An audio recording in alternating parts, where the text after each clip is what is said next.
একমাত্র নাতনি এখন হোমিওপ্যাথি ডাক্তার হয়েছে। আমার যাবতীয় হোমিওপ্যাথি ওষুধ নিয়ে দিদাকে খাওয়ানো হচ্ছে, আবার খাচ্ছে বলে হাততালি দিচ্ছে।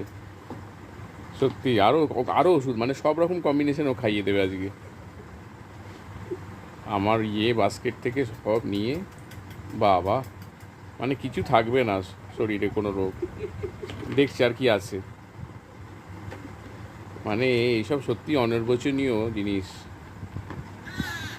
আর প্রিয়াঙ্কা তো মানে যবে থেকে এসছে কাজ ছাড়া করছে না। হ্যাঁ, হাসছে।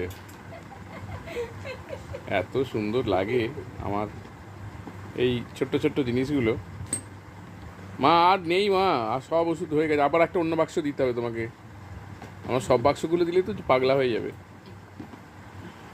কোনটা নেবে আর কোনটা রাখবে। প্রত্যেকটাই ওষুধ ভর্তি আছে। ঠিক আছে, শুভরাত্রি, ভালো থাকবেন।